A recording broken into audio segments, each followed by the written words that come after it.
Radio Guinée USA émettant à partir de Washington.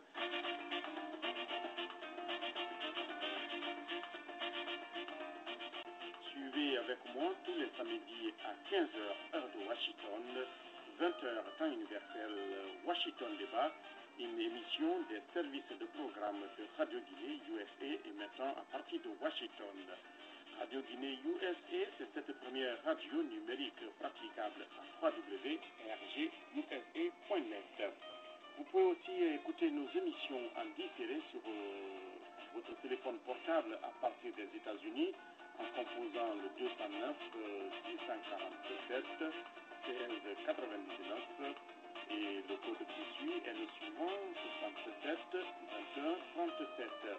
En direct sur Radio Guinée USA, votre émission de tous les samedis Washington Débat, l'émission des grands débats politiques, économiques et socioculturels.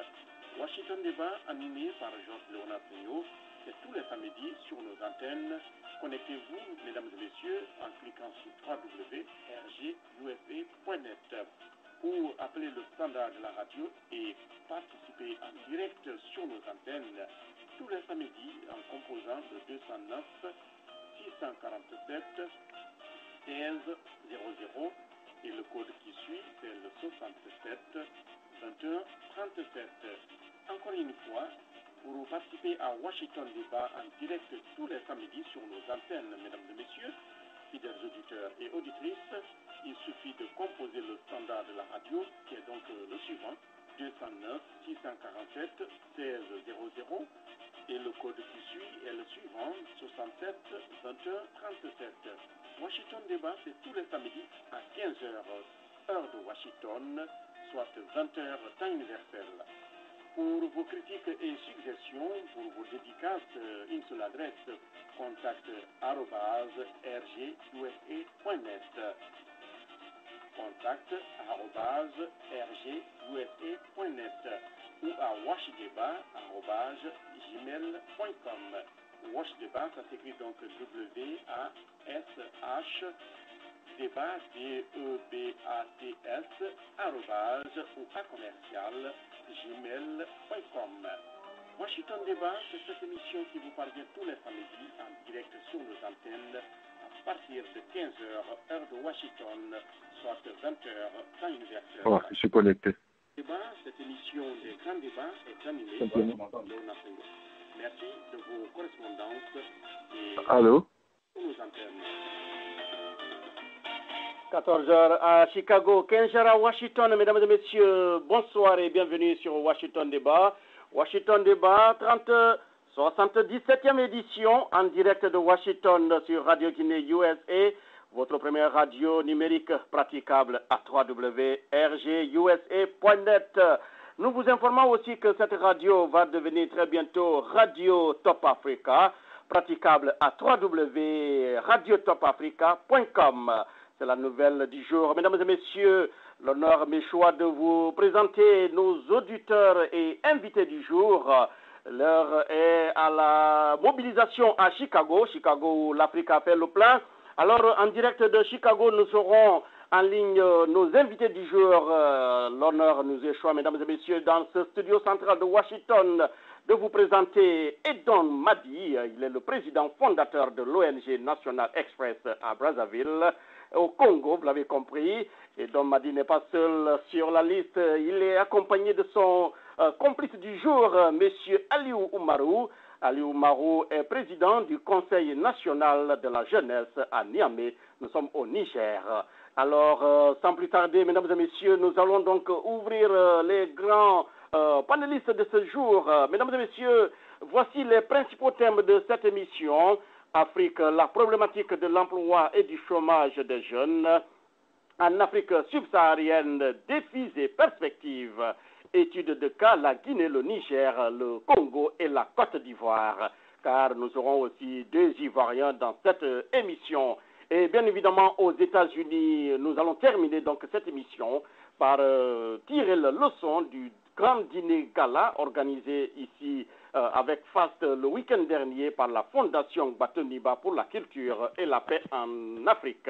Mesdames et messieurs, direction donc Chicago, où je vous dis, tous les regards sont tournés. Chicago, il est 15h, plutôt 14h05 en heure locale, 15h05 à Washington, 19h05 à Abidjan et à Conakry. Mesdames et messieurs, pour participer donc au débat, le standard est ouvert 209 647 16 00 et le code qui suit bien évidemment après avoir composé donc ce numéro est le 67 21 37 et vous appuyez sur la touche dièse. Alors nous sommes également présents sur Facebook et sur Twitter, les réseaux sociaux de communication. Alors, direction Chicago, où je vous le disais, l'Afrique a fait le plein, l'Afrique se mobilise. Alors, notre premier invité du jour, mesdames et messieurs, c'est bien évidemment Edon Madi. Edon Madi est jeune Congolais, Congo-Brazzaville, bien sûr. Il est actuellement en séjour aux États-Unis sur l'invitation des autorités américaines. Edon Madi et ses collègues ont foulé le sol américain depuis bientôt quelques semaines déjà. Ils étaient en Caroline du Sud, Caroline du Nord, à Charlotte. Aujourd'hui, ils sont à Chicago. Chicago, l'une des plus grandes villes des États-Unis. Chicago, il est 15h, 14h06 en heure locale, 15h06 à Washington. Alors, mes chers amis, bonjour et bienvenue à Radio Guinée USA pour la première fois. Je t'entends pas. Bonjour. Voilà, merci. Alors, mon premier invité du jour, c'est donc Madi Edon Madi. Alors, comment ça va à Chicago, Edon?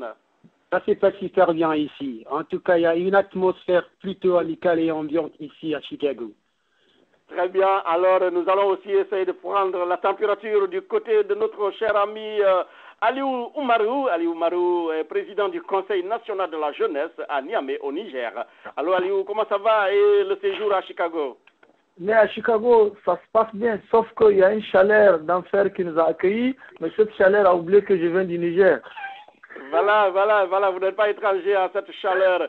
Alors, donc, du côté de Aliou et de Edon, nous avons aussi nos frères Anissé Kona, il nous vient du pays de la Lagune Ébriée, vous avez compris, le premier producteur de cacao. J'ai parlé de la Côte d'Ivoire. Bonjour mon cher Kona. Allô Anissé Kona, est-ce que vous êtes en ligne et vous m'entendez? Oui, je suis en ligne, je vous entends très bien. Je vous entends très bien. Vous portez bien et à Chicago? À Chicago, c'est bon, l'ambiance est bon enfant, nous travaillons, mais en étant studieux et toujours relax, quoi. Super.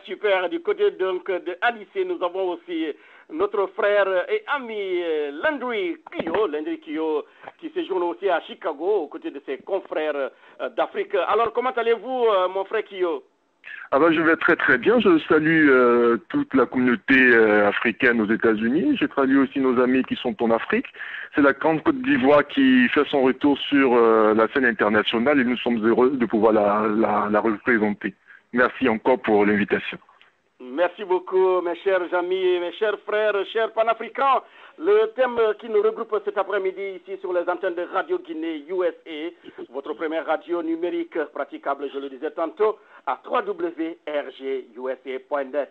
C'est bien évidemment la problématique de l'emploi et du chômage des jeunes en Afrique subsaharienne, défis et perspectives. Alors, cher ami Madi Edon, quand on vous parle de la problématique de l'emploi des jeunes et du chômage chez les jeunes, qu'avez-vous à dire sur cette antenne à nos auditeurs et auditrices qui sont très nombreux ce soir? Non, il est très important, avant d'amorcer la problématique du chômage et de l'emploi, il faut au préalable que nous puissions déterminer d'avant tout les déterminants du chômage. C'est très important parce que voilà, donc je vous fais donc un aperçu de ce thème. Quand vous invitez quelqu'un, c'est la tradition en Afrique. Je vous invite à manger, je dois vous montrer comment on mange. C'est bien ça la tradition africaine. Alors bienvenue donc sur les antennes de Radio Guinée. Alors mesdames et messieurs, selon donc le centre de presse du système des Nations Unies, le PNUD, le programme des Nations Unies pour le développement. Depuis 2009, le programme régional du PNUD pour la cohésion sociale et l'emploi des jeunes.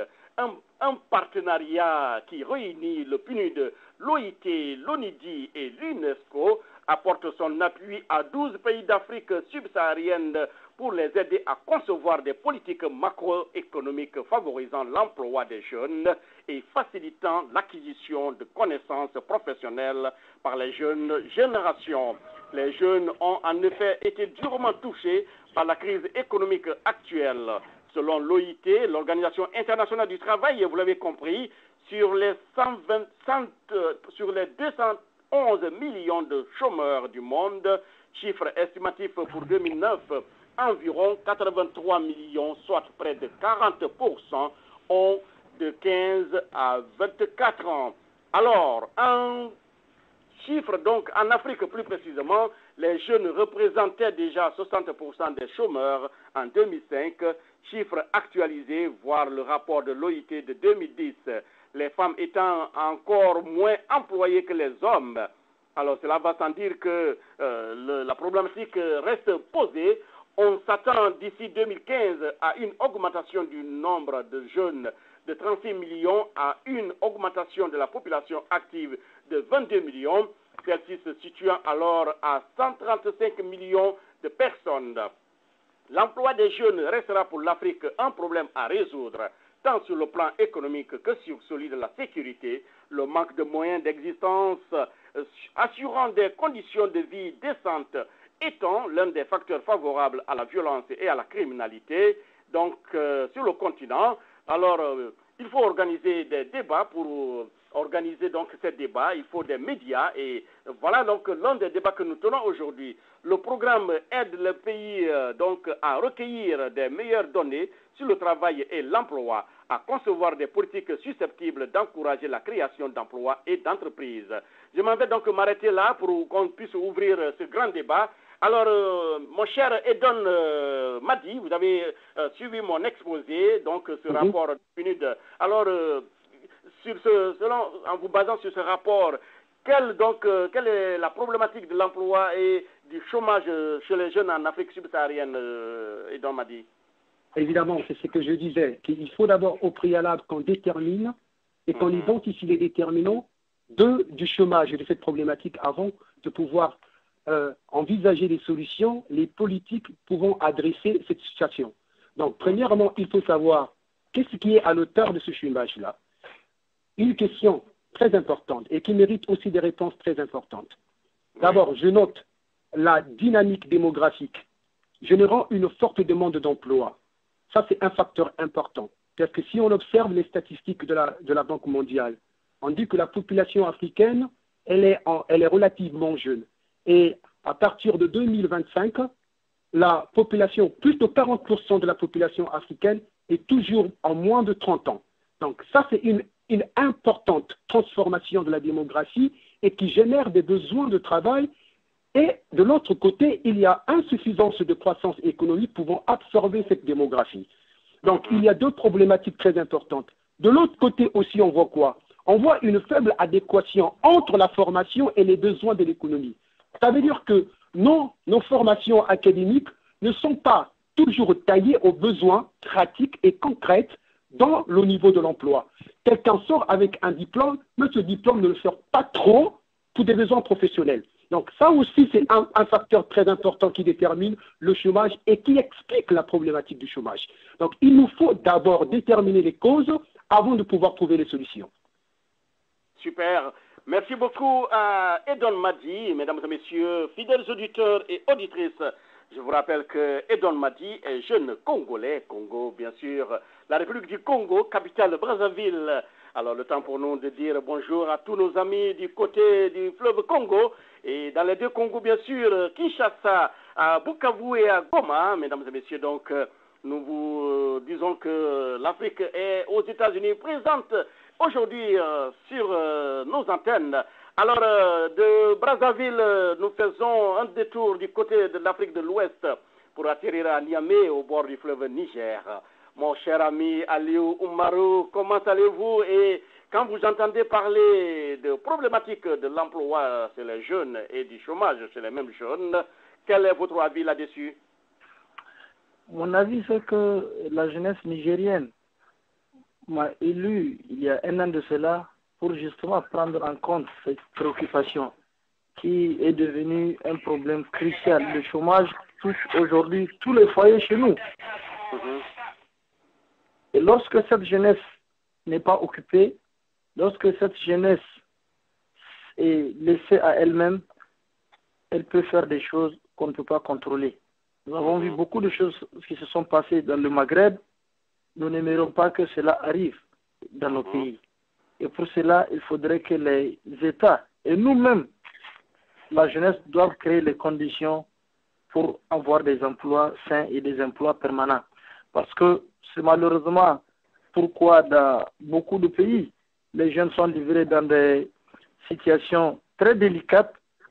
Le terrorisme aujourd'hui guette la jeunesse parce que quelqu'un qui passe une journée sans avoir $1, je pense que quand on va lui proposer des cinquantaines de mille, il est prêt à se donner. Et donc, pour trouver des solutions, non seulement les gouvernants doivent comprendre que si la jeunesse est livrée dans certaines mauvaises pratiques, c'est parce qu'ils ont le temps.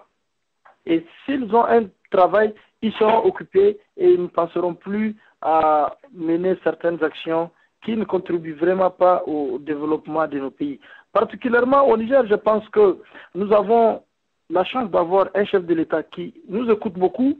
Je pense que c'est une opportunité et qui a un programme de 5 ans qui va absorber chaque année environ 50 000 jeunes. C'est une bonne chose. Il faudrait d'abord qu'on comprenne que le gouvernement ne peut pas régler le problème de l'emploi. Il faudrait que les petites et moyennes entreprises soient encouragées. Dans beaucoup de pays asiatiques qui sont aujourd'hui des références, c'est parce que ces petites et moyennes entreprises ont été encouragées et la jeunesse va de plus en plus mieux. Voilà, la jeunesse va de plus en plus mieux. C'est l'avis donc de notre cher compatriote, cher frère Aliou Oumarou. Je vous rappelle, vous auditeurs et auditrices, que Aliou Oumarou est président du Conseil national de la jeunesse à Niamey. Nous sommes au Niger. Et de Niamey, nous faisons un détour du côté d'Abidjan, situé au bord de la Guinée-Briée. Alors, pour prendre mon cher ami Conan. Alors, Conan Anissé, vous avez compris, il est question dans cette émission de jeunesse et qui parle de jeunesse, parle d'emploi et de création d'emplois, d'opportunités. Vous êtes en séjour aux États-Unis sur l'invitation des autorités américaines. Alors, quel avis avez-vous sur cet important thème de l'emploi et du chômage chez les jeunes, messieurs Conan? Je vous remercie pour l'opportunité que vous nous donnez. Effectivement, comme l'ont dit mes prédécesseurs, le problème de l'emploi était un problème crucial pour nous, jeunesse africaine. Et l'opportunité que nous donne aujourd'hui le gouvernement américain est de venir voir, en fait, de venir avoir un modèle. Parce que un problème criard que nous avons, la jeunesse d'aujourd'hui en Afrique, c'est que nous n'avons pas de modèle. Nous n'avons plus de modèle, nous n'avons plus de personnes de référence en qui s'identifier. Et n'ayant pas de boussole, n'ayant pas de phare, c'est un problème pour tout jeune. Comme vient de le dire mon prédécesseur du Niger, c'est que l'activité emmène la jeunesse à être exposée à toutes sortes de gains faciles. Et nous, au niveau de la Côte d'Ivoire, nous avons une structure privée qui travaille en accord avec l'État, c'est-à-dire l'ARMA, l'autorité de régulation de la restauration et des métiers de l'alimentation, qui a pour devoir, mission, je dirais, de faire du métier de restaurateur un métier noble. De la même manière que n'importe qui ne peut pas se proclamer médecin, le restaurateur en Côte d'Ivoire, à partir d'aujourd'hui, doit avoir une formation, doit obéir à certaines règles, doit pouvoir fournir ses prestations en respectant certains nombres d'hygiène et de sécurité. Parce que nous tous, autant que nous sommes, avons recours à un restaurateur. Le développement de l'activité économique nous amène à de moins en moins être présents à la maison. C'est-à-dire, nous sommes beaucoup plus orientés à prendre nos repas, à prendre notre énergie, notre essence, notre carburant dehors. Mais ce carburant que nous prenons dehors, parce que pour moi, la nourriture que nous prenons est comme de l'énergie, c'est comme du carburant. Ce carburant que nous prenons dehors, est-ce qu'il est de bonne qualité. C'est là la problématique. Et donc, en résolvant cette problématique, nous amenons à créer des emplois au niveau de la jeunesse. Parce que l'ARMA, en son sein, lancera un projet incessamment à partir de la mi-juillet, un projet de formation d'environ 5000 jeunes au niveau de la ville d'Abidjan. Le calcul est tout simple. Nous demanderons à chaque mairie du district d'Abidjan de nous donner la liste de 500 jeunes qui seront formés selon les normes et les critères techniques en vigueur, qui auront accès à un fonds, à un financement pour pouvoir s'installer. Et ces maires-là nous donneront officiellement des espaces dans chacune de leurs communes qui seront attribués à ces jeunes-là. Et donc, 500 personnes par 10 communes, ça nous fait 5000 emplois pour tout commencer. Et je pense que cela rentre dans le cadre du programme du président Alassane Dramane Ouattara qui a fait de l'emploi de la jeunesse un cheval de bataille. Et donc, c'est dans ce cadre-là que nous, en tant que jeunes Ivoiriens, en tant que jeunes entreprises privées, l'autorité de régulation de la restauration et des métiers de l'alimentation vient apporter sa pierre à l'édifice de construction de cette Côte d'Ivoire qui sort de crise. Très bien. Merci à mon cher ami Anissé Konan qui nous parle depuis Chicago. Chicago, il est 14h21 en heure locale, 15h21 dans le studio central de Radio Guinée ici à Washington, 19h21 en temps universel coordonné. Nous restons toujours à Chicago pour aussi prendre un autre invité, Monsieur Landry Kuyo, mesdames et messieurs, est le conseiller juridique. Il nous vient aussi de la Côte d'Ivoire, pays situé au bord de la lagune Ébrié. Alors, Monsieur Kuyo, problématique de l'emploi chez les jeunes, en même temps chômage chez les jeunes, quel paradoxe, quel avis avez-vous là-dessus? Alors, d'abord, avant tout, je voudrais dire merci pour l'occasion que vous nous donnez de pouvoir nous adresser à l'Afrique, mais aussi au monde entier. Parce que l'événement qui nous réunit aujourd'hui aux États-Unis d'Amérique et qui nous a permis de pouvoir fréquenter différentes entreprises est un programme tellement important qu'il concerne l'emploi des jeunes, il concerne la qualité de vie en Afrique, mais aussi le besoin du monde de voir l'Afrique s'élever en tant que partenaire au développement, en tant que réel pourvoyeur de nouveaux leaders, de nouvelles personnes qui sont capables de pouvoir, sur la table de discussion internationale, en plus de pouvoir recevoir, mais aussi d'apporter. Parce que je crois que le monde aujourd'hui a besoin de pouvoir voir un continent africain beaucoup plus performant. Et c'est dans ce cadre-là que le gouvernement américain a pu pouvoir recenser des jeunes à travers l'Afrique qui, par leur innovation, qui, par leur qualité de travail, par leur perception, ont pu réinventer le métier qui était pratiqué de manière classique, ont pu réinventer la manière de percevoir la vie en société, réinventer la manière de pouvoir percevoir les rapports socio-économiques qu'ils pouvaient avoir avec leurs autorités, mais aussi avec leurs compatriotes. Et c'est dans ce cadre-là que nous sommes présents. Il n'y a pas d'autre solution. Vous savez, et si on doit s'adresser à nos frères, c'est de dire ceci. Il n'y a pas de miracle. Il faut que les jeunes Africains se rendent compte que l'assistanat et le paternalisme étatique est une période qui est dépassée et que nous sommes entrés dans un nouvel ordre mondial. Et que ce nouvel ordre mondial nécessite que chacun d'entre nous puisse, à partir des bases de connaissances qu'il a pu acquérir de manière académique, développer des choses nouvelles, se réinventer et s'adapter aux différentes situations économiques, politiques, sociale et culturelle afin de pouvoir avancer et de pouvoir se donner des conditions de vie plus dignes. J'aime à le dire, et c'est tellement simple et tellement beau, pour mieux vivre dans ce monde, il faut le connaître.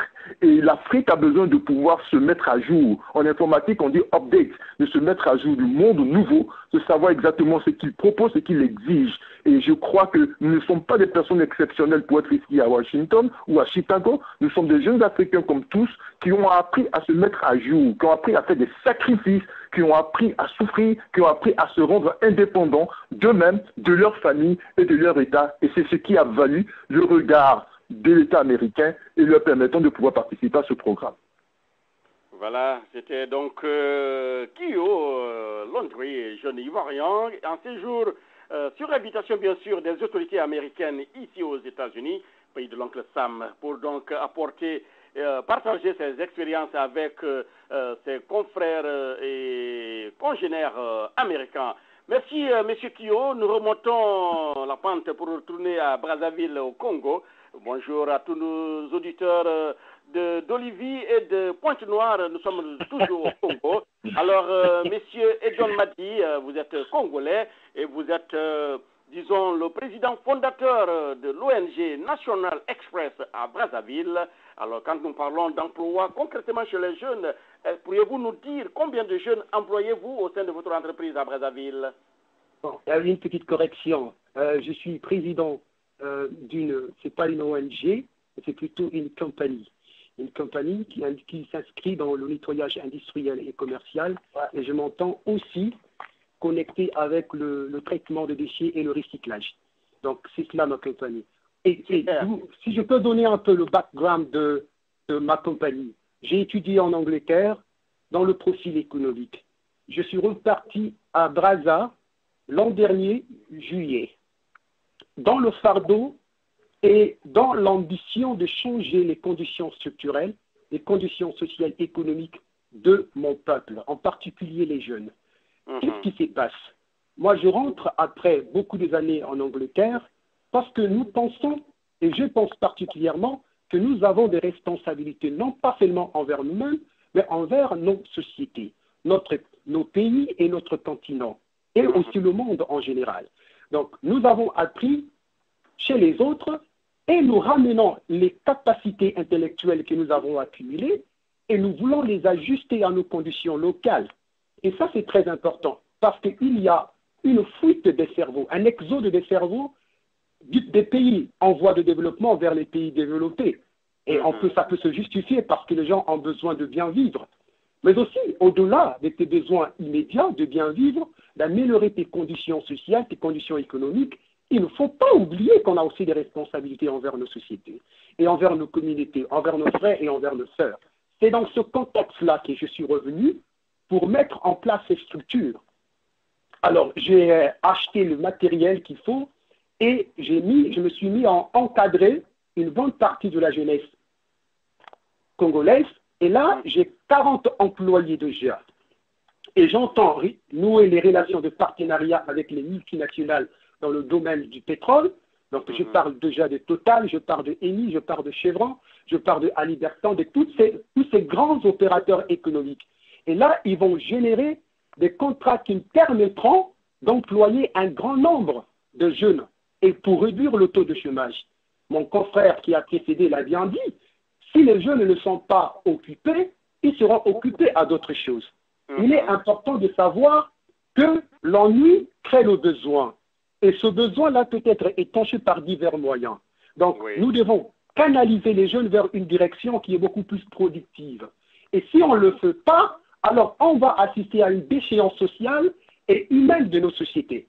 C'est notre responsabilité, c'est notre devoir, et nous sommes les porteurs du changement. Et le message que je vais adresser à la population et à la jeunesse congolaise, en particulier à la jeunesse africaine, c'est qu'il y a une nouvelle dispensation dans laquelle nous sommes rentrés. La dispensation dans laquelle nous, jeunes Africains, nous prenons à bras le corps le devoir et la responsabilité de réinventer, comme l'a dit mon frère et mon confrère de la Côte d'Ivoire, notre histoire. Parce que vous rappelez bien que notre histoire, depuis longtemps, a été écrite par les autres. Les autres ont défini notre histoire, ils nous ont situés dans le temps et dans l'espace. Il est temps maintenant que nous puissions prendre cette responsabilité, réveiller la conscience endormie de notre jeunesse, parce que nous avons les moyens infinis de réinventer notre histoire et de nous définir nous-mêmes. Le plus important, nous devons savoir, si tu ne te définis pas, quelqu'un d'autre va te définir. Et quand quelqu'un d'autre te définit, il le définit à son goût et à son gré.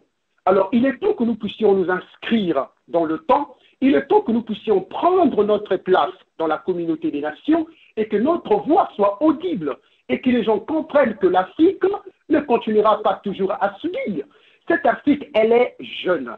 Cette Afrique, elle est dynamique. Elle est pleine d'énergie. Elle a plein de créativité. Non, je vous rappelle, je vous ai donné des statistiques très importantes là, avant, parce que déjà là, à partir de 2025, à l'horizon 2025, la population africaine sera de 3 milliards 5. 3 milliards et demi. Alors ça, ce n'est pas seulement un chiffre comme ça, en l'air. Ça représente quoi? Ça représente un capital intellectuel très important. Imagine un peu la créativité qui se trouve, qui est imprégnée, imbibée dans ce nombre-là. Imagine un peu la grandeur du marché. Donc, ça veut dire que ce sont des facteurs très importants, des déterminants. Nous devons savoir maximiser, optimiser notre population, les moyens que nous avons afin de changer nos conditions dans nos pays respectifs et dans notre continent en général. Donc, dans ma société, pour revenir sur ça, j'ai déjà 40 employés et je suis venu ici en Angleterre, aux États-Unis, dans ce programme, dans ce forum des jeunes leaders africains, à cause de ce programme d'ailleurs. Et quelquefois, vous allez rencontrer dans la jeunesse, il y a souvent une tendance de dire que je n'ai pas accès aux capitaux, donc accès au financement, donc je ne peux rien faire. Non, je dis non, ce n'est pas la matière qui prime sur l'idée, c'est le concept qui prime sur la matière. Il nous faut d'abord commencer à rêver, à changer nos mentalités, de manière que nous ne pensons toujours pas en termes d'avoir un emploi, mais de créer les emplois. Donc, il faut changer la mentalité de l'Afrique, la mentalité des jeunes, pour leur orienter vers un esprit d'aventure, un esprit de risque, un esprit d'entrepreneuriat. Et dans ce contexte-là, nous serons en mesure de créer les conditions propices, un environnement des affaires qui pourra attirer l'investissement étranger et même stimuler l'entrepreneuriat domestique. Voilà. Mesdames et messieurs, vous suiviez donc Edon Madi qui est un jeune Congolais plein d'énergie, vous le savez, vous le sentez à travers ses exposés. Le temps pour nous de saluer tous ceux qui nous écoutent du côté de Dongu, de Impofondo, de Ouesso et de Sembe, toujours au Congo, dans le nord de la République du Congo. Alors, Monsieur Madi, ce que je voudrais vous poser comme question, merci d'avoir créé cette compagnie qui emploie aujourd'hui 40 jeunes, 40 employés, ça veut dire que vous nourrissez 40 foyers ou tout au moins. Donc, tout le monde sait qu'en Afrique, quand une seule personne travaille, c'est toute une famille qui... Mais c'est clair. Oui. C'est le communalisme chez nous. Nous ne sommes pas individualistes. Nous avons un esprit de communauté. C'est dans ce contexte-là. En aidant une personne, c'est la famille qui est aidée. Et c'est toute la communauté qui en bénéficie. Voilà notre atout. Donc, voilà un élément culturel très important chez nous. La question précise que je voudrais vous poser, vous êtes un jeune venu, disons, qui a fait ses humanités en Angleterre. C'est très bien, vous êtes rentré au pays, car quel que soit le séjour d'un morceau de bois dans l'eau, c'est clair. Ça c'est un proverbe signé de Amadou Diaté, un africain d'origine malienne. Alors, monsieur, c'est clair, je suis d'accord. Ouais, monsieur Edon, quand vous êtes rentré à Brazzaville, vous avez créé votre compagnie, mais d'où viennent les fonds qui permettent à votre compagnie de rouler? Est-ce que vous avez des subventions, vous recevez des subventions de l'État? Est-ce qu'il y a des politiques nationales facilitant la création de libres entreprises au Congo? Il faut dire que lorsque je suis rentré, pour la première fois après beaucoup d'années, c'était pour explorer le marché, identifier le besoin et de pouvoir voir les solutions aux besoins identifiés. Je suis reparti en Angleterre parce que je suis resté pour 2 mois. Je suis reparti en Angleterre et j'ai un ami avec qui nous avons étudié ensemble à l'université. J'ai partagé le concept avec lui. Mais l'efficacité avec laquelle j'ai mis en œuvre mon idée, mon concept de business, l'a persuadé. Et à partir de lui, nous avons pu faire les levées de fonds avec son père qui nous a donné les moyens, les capitaux pour commencer l'entreprise. Donc, c'est à partir de là que j'ai acheté tout le matériel qu'il fallait et la formation que j'ai eue en delà, au-dessus de la formation que j'ai en économie, je suis revenu en Afrique. Donc, c'est peut-être pas l'accès au financement que j'ai eu là dans les banques domestiques. C'est là même que j'entends faire. C'est à cause de ça que j'encourage. D'abord, je salue l'effort du président de la République de mettre les jeunes comme les acteurs, comme les créateurs et des inventeurs de notre société. Donc, je le salue et je l'encourage dans l'initiative de pouvoir créer des banques de financement, de pouvoir aider les jeunes entrepreneurs d'avoir accès au financement, accès aux capitaux et de réaliser leurs rêves et qui d'ailleurs va bénéficier la société dans son ensemble. Ok. Mais alors, la question est, est-ce que vous bénéficiez des fonds de l'État, par exemple, des subventions que vous accorde l'État pour vous permettre de tourner votre compagnie, monsieur Mati? Il faut que je sois honnête, non. À l'heure actuelle, non. J'ai pas de subvention, j'ai rien. Et je l'ai fait de moi-même.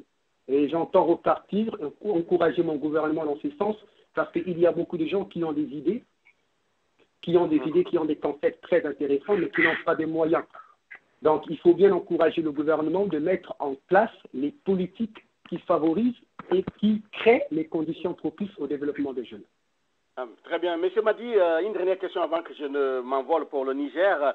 Quelle perception ont les jeunes Brazzavillois aujourd'hui de la création de cette compagnie dont le nom est très reporteur, National Express, à Brazzaville par exemple? L'enthousiasme que ça a suscité, la création de cette entreprise, je ne l'ai pas encore vu. Je ne pensais pas que je pouvais rencontrer une telle énergie. Les gens, la jeunesse a embrassé avec beaucoup d'enthousiasme ce concept. Et d'ailleurs, ça est en train de s'étendre dans toute la ville de Pont-Noir, là où se trouve le quartier général de la compagnie, et aussi à Brazzaville. Donc ça veut dire qu'il y a beaucoup d'enthousiasme, il y a beaucoup de participation, il y a beaucoup de volonté déjà de la part de la jeunesse. Très bien. De Brazzaville, nous nous envolons pour Niamey en faisant un détour du côté de Maradi et de Gender, toujours au Niger, pour retrouver ici notre ami Aliou Oumarou. Aliou Oumarou, vous êtes président du Conseil national de la jeunesse à Niamey, ce qui n'est pas une chose facile, ce n'est pas aussi une petite affaire. Comment fonctionnez-vous en tant que président du Conseil? Comment tourne votre Conseil et quels sont les moyens dont dispose votre Conseil pour réaliser ces objectifs, Monsieur Aliou Oumarou? Et merci de revenir à Niamey. Je pense que tous les Nigériens vous écoutent avec beaucoup d'attention. Eh bien, comme je t'ai dit, le Conseil est un organe institutionnel du Niger. Donc, le mandat est de 3 ans renouvelable une seule fois parce qu'au-delà de 35 ans, vous ne pouvez plus être membre du Conseil. Et nous avons l'avantage d'avoir plus de 85% de la population nigérienne qui est jeune. C'est l'un des plus jeunes pays au monde et c'est une opportunité. Je me rappelle, il y a quelques années, quand le président Chirac était venu au Niger, à l'accueil, il disait au président nigérien que waouh, cette jeunesse représentait une bombe à retardement. Eh bien, depuis qu'on est arrivé à la tête du Conseil, on a désactivé cette bombe pour la transformer en bombe de production et en bombe de développement. Parce que lorsque nous disposons des moyens humains, tels que la jeunesse, je pense qu'on peut faire avancer un pays. Maintenant, par rapport au fonctionnement, à partir du moment où c'est un organe qui a été mis en place par l'État, mais un organe indépendant et apolitique, nous avons une subvention de l'État. Nous avons une subvention des institutions des Nations Unies qui nous accompagnent pour le noble travail qu'on est en train de faire. Aujourd'hui, c'est plus facile pour le Conseil de mobiliser des fonds qu'à toute autre organisation. Mais nous le faisons pour ceux qui nous ont élus. C'est tous les jeunes entrepreneurs, la jeunesse en milieu urbain et rural qui nous ont mis devant cette institution. Et vous savez bien que dans nos pays, la majorité de la population est en milieu rural. Et qui dit milieu rural dit agriculture. Nous avons appris avec les Américains que s'ils sont là où ils sont, c'est grâce à l'agriculture, c'est grâce au travail. Donc, nous sommes déjà à peu d'œuvre pour se mettre au travail parce que je disais tantôt que le président de la République a un programme ambitieux sur 5 ans, un programme de 6 000 milliards. L'initiative 3N qui veut dire les Nigériens nourrissent les Nigériens. Ce président, je l'encourage beaucoup parce qu'il a une vision. Il est convaincu que si on investit dans l'agriculture, on peut arrêter, attendre la main. Moi, je suis convaincu que nous ne sommes pas des pays pauvres. La pauvreté chez nous, c'est dans la tête. La pauvreté chez les Africains, c'est dans la tête. Beaucoup de dirigeants africains se mettent derrière cette pauvreté-là pour commander, pour s'enrichir de manière illicite. Il faut que ça cesse. Je pense qu'il est grand temps. Les Américains ont compris qu'avec la jeunesse, tout est possible. Et donc, ils sont en train de bien nous former, de nous mettre avec des hautes autorités, avec des contacts très importants qui vont nous servir, qui vont servir la jeunesse africaine tout entière. Dans mon pays, tu demandais comment ça fonctionnait. Je t'ai parlé un peu des subventions que nous avons de l'État, mais tout ce qui est jeunes entrepreneurs, tout ce qui est organisation de jeunesse, nous les coordonnons. Nous les accompagnons à aller vers les partenaires qui sont susceptibles de les aider. Dans quelques jours, je veux dire le 9 juillet prochain, nous serons du côté d'Agadez pour la célébration du camp national de la jeunesse, où toute la jeunesse nigérienne va se retrouver. Nous allons continuer le plaidoyer pour que ces mots qui minent la jeunesse nigérienne puissent être résolus. L'un des problèmes que nous rencontrons, Madi te le dira certainement, c'est que nous souffrons beaucoup d'insécurité sur nos routes. Nous n'avons pas de guerre chez nous, mais ce que nous vivons sur nos routes est plus qu'une guerre. Chaque jour, c'est des milliers de jeunes qui meurent suite à un accident de circulation. Donc, j'ai beaucoup plaidé cette cause ici et il y a beaucoup d'institutions américaines qui sont aujourd'hui prêtes à venir nous aider à régler ce problème. Juste des simples statistiques. L'Afrique a environ 20% du parc automobile mondial, mais c'est en Afrique que nous enregistrons plus de 80% des accidents de la circulation routière. C'est grave parce que l'impact économique des accidents de la circulation dépasse largement l'aide publique au développement. Cela doit toucher tout un chacun. Nous avons dit aux Américains, lorsqu'on parle d'Afrique, on ne parle que de pauvreté, on ne parle que de sida, on ne parle que de malaria. Or, aujourd'hui, un seul accident peut fondrer une famille dans la pauvreté et pour toujours. Les coûts pour un blessé, quelqu'un qui a une blessure ou qui est traumatisé à vie, mais son coût, c'est extraordinaire. C'est extraordinaire. Donc, d'où la nécessité de conscientiser davantage notre jeunesse et voir dans quelle mesure les emplois seront créés. Je continue à dire que le programme du président de la République, l'initiative 3N, va absorber des milliers et des milliers de projets de jeunes.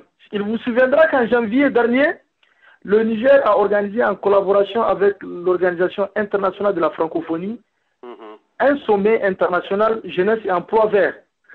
Et à cette occasion, tous les pays francophones y étaient. Les jeunes ont proposé des projets pertinents et ces projets sont en train d'être financés, en tout cas au niveau national, par des institutions comme le PNUD, comme l'UNICEF. Ils sont en train d'accompagner ces jeunes pour réaliser leurs projets. Au niveau de la conférence mondiale sur le développement durable qui s'est tenue à Rio il y a quelques jours, le président de mon pays a plaidé pour la jeunesse parce que il a été désigné avec le président Sassou Nguesso pour porter la voix de l'Afrique à cette conférence mondiale. Donc, pour vous dire que c'est vraiment la renaissance qui a pris le chemin et la jeunesse sera au cœur de ces actions.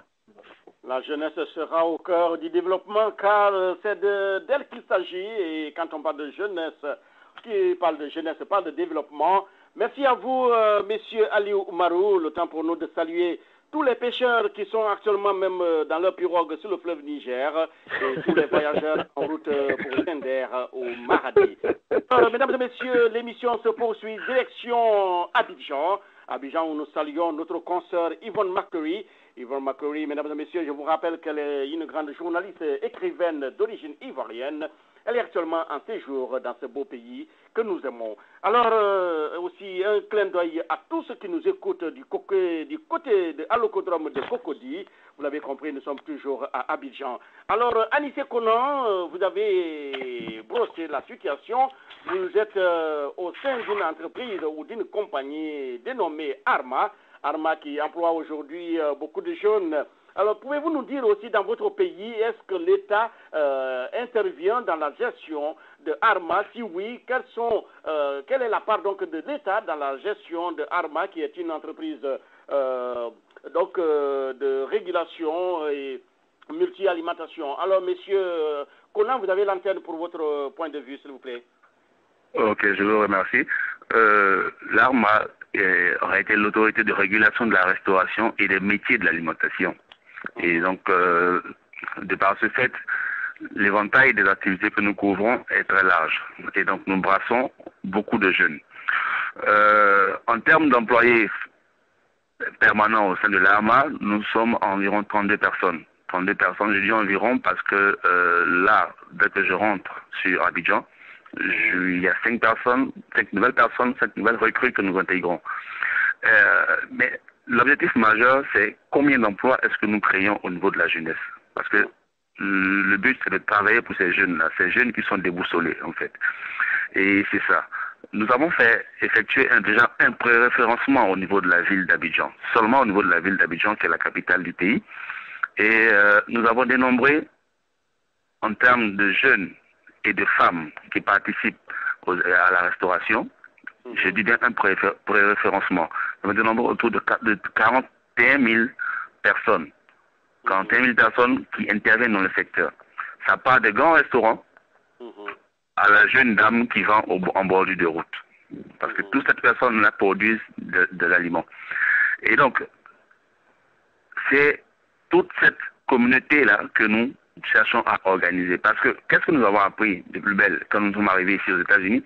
On ne devient pas premier par hasard. On ne devient pas premier en tombant comme ça, en se réveillant. Non, c'est le travail. Et le travail, chacun ne travaille pas dans tous les sens. Le travail, il doit être organisé. Et ce qui nous a frappé ici, c'est que c'est un pays qui est hautement organisé, qui a des règles qui sont respectées. Parce qu'on ne peut aboutir à rien dans le désordre. Et c'est là la mission que l'ARMA se donne en venant mettre de l'ordre dans un secteur qui touche tout le monde, mais dont personne ne s'en occupe. Oui. C'est-à-dire quoi? Aujourd'hui, pour être restaurateur, tout le monde peut le devenir. Aujourd'hui, vous ne savez même pas dans quelles conditions se transporter vos aliments. Alors que si on se met à réguler le secteur, on se met à organiser le secteur, on crée de nouveaux types de métiers. Pourquoi est-ce que pour transporter les hydrocarbures, il faudrait avoir une licence, et que cela une licence de transporteur, et cela doit se faire dans certaines conditions de sécurité. Et pour transporter la viande de bœuf, pour transporter le poisson, on les transporte dans n'importe quel taxi, dans un véhicule pick-up, qui le lendemain ira transporter des pesticides, après transportera du sable, et demain on se plaindra qu'il y a des maladies et les gens meurent trop. Non. Et donc, il faut arriver, en organisant le secteur, on crée de nouveaux types d'emplois. Voilà. Et c'est une de nos missions premières, créer de nouveaux types d'emplois. Et il y a un volet environnemental. Parce que vous imaginez le nombre de déchets que produisent ces restaurants, ces maquis. Des déchets qui ne sont pas traités. Et donc là, c'est encore un nouveau profil d'emploi que nous pouvons créer. En aidant ces jeunes-là, en leur donnant la formation adéquate pour pouvoir aider au traitement de ces déchets. Donc, en plus de ce volet environnemental, il y a un autre volet qui est lié à la formation en elle-même. On a encore un autre volet qui fait intervenir la santé publique. Et pour chaque type de secteur, il y a des nouveaux types d'emplois qui sont créés. Nous savons pertinemment que les emplois ordinaires, du travail dans l'administration et autres, c'est pas facile, c'est pratiquement bouché. On ne va pas attendre que nos parents meurent avant de chercher à prendre leur place. On doit même créer de nouveaux types d'emplois. Voilà, c'est ça en fait la mission type de l'ARMA, créer de nouveaux types d'emplois avec les jeunes. Oui, mais vous avez, je sais que vous portez votre casque. Autant pour nous, si je vous comprends bien, ARMA c'est une compagnie ou une société, en tout cas ONG privée, c'est ça? Oui, c'est une entreprise entièrement privée. Une entreprise entièrement. Alors d'où proviennent les fonds qui permettent à l'ARMA de tourner? L'ARMA, je suis un peu dans le cadre de mon copain du Congo. Je suis avec un grand frère et ami, M. Tony Amalaman. Et c'est ensemble, c'est ce fonds propre que nous tournons. Et jusqu'à présent, nous n'avons pas bénéficié de subventions de l'État, mais c'est sous fonds propres que nous tournons. C'est pénible, mais le challenge est bon à relever. Parce que lorsque nous voyons nos petits frères être contents de pouvoir disposer de leur propre étalage, de leur propre business, je vous assure que l'argent que ça procure, elle est incommensurable. Est-ce que l'ARMA aujourd'hui couvre toute la ville d'Abidjan, par exemple? L'ARMA couvre toute la ville d'Abidjan. L'ARMA couvre toute la ville d'Abidjan. L'ARMA travaille de concert avec tous les ministères impliqués. Voilà. Mais pour la première année, nous commençons, parce que Abidjan c'est la métropole, nous commençons par Abidjan pour avoir des projets pilotes avant de les étendre sur toute l'étendue du pays. Très bien. Merci beaucoup à M. Kona Anissé, qui est l'un de nos invités aujourd'hui. Vous savez, les invités, ils sont très nombreux. Mesdames et messieurs, chers amis auditeurs et auditrices, je vous rappelle que nos invités ne sont autres que Aliou Oumarou, président du Conseil national de la jeunesse à Niamey au Niger. Aliou Barou est du côté donc aujourd'hui de Chicago avec Edon Madi. Edon Madi est le président fondateur de la compagnie National Express. Nous sommes à Brazzaville au Congo. et bien sûr celui qui vient de me céder le micro, mon cher ami, cher frère africain, Anissé Konan. Anissé Konan qui est donc le représentant exécutif de Arma. Arma qui est une compagnie, une entreprise entièrement privée et qui roule sur ses fonds propres. Aujourd'hui, Arma emploie 32 jeunes, 32 Ivoiriens, disons-le comme ça, hommes et femmes. Alors, Arma n'est pas, plutôt Anissé n'est pas seul. Anissé est accompagné de son cher ami et compatriote, Lendri Kio. Lendri Kio, parlez-nous de votre entreprise ou du département que vous représentez, car vous m'avez dit que vous êtes conseiller juridique au sein de Arma, conseiller juridique au sein d'un ministère. Alors, quel est votre rôle exactement et auprès de quelle compagnie, quelle filiale, quelle société évoluez-vous à Abidjan, monsieur Kio? Ok, il est important que je puisse rappeler que tantôt je disais qu'il est important pour la jeunesse africaine de pouvoir réinventer les métiers, de réinventer les professions à partir desquelles ils ont pu obtenir une formation académique. Je vous raconte mon histoire. Lorsque j'ai accédé au droit de pouvoir faire des études universitaires, des études de droit, j'étais comme tout Africain, tout jeune Africain, en tout cas la majorité, je n'avais pratiquement rien. C'était difficile pour nous de pouvoir même aller au cours. C'était difficile pour nous de pouvoir prendre des cours, prendre des notes, vous comprenez. Et lorsqu'on a terminé nos études et que lorsqu'on a pu accéder à pouvoir avoir la maîtrise en droit, c'était encore difficile de pouvoir accéder au cabinet d'avocats, au cabinet, aux études de notaire et autres. Pourquoi? Parce que la demande est grande et parce que l'offre, elle est petite, elle est minime. Et je disais tantôt, il faut réinventer son métier. Alors j'ai décidé de pouvoir créer une structure qui d'abord ferait de la communication, mais pourrait présenter le métier de juriste de manière autre, en fonction des besoins de la population. Alors j'ai créé Cartagena. Et en créant Cartagena, je me suis rendu compte d'une chose, c'est que dans divers domaines d'activité, que ce soit des activités économiques, artisanales et culturelles, il y avait une carence juridique énorme, laquelle carence juridique n'était pas un déficit législatif.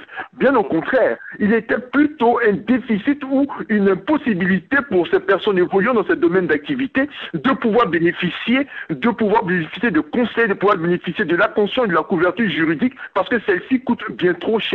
Alors, j'ai décidé tout simplement de pouvoir appeler toutes les personnes qui, avec nous, avec moi, avaient fait des études supérieures, à venir me rejoindre dans cette initiative, de sorte à utiliser les nouvelles technologies de l'information et de la communication, donc Internet, pour produire des publications. Lesquelles publications pourraient permettre de diffuser de l'information, de la connaissance à ces différentes personnes-là, de sorte qu'elles soient beaucoup plus actives, pour qu'elles soient beaucoup plus efficaces dans leur métier.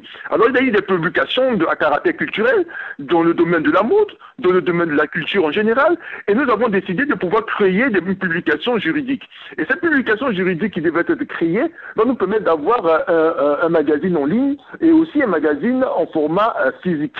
Et donc, nous avons eu donc l'occasion de pouvoir, en venant aux États-Unis d'Amérique, d'approcher la très célèbre université de Philadelphie, Penn University, et aussi la prestigieuse maison de publication juridique qui est Legal Intelligence. Pourquoi? Parce que notre initiative est nouvelle.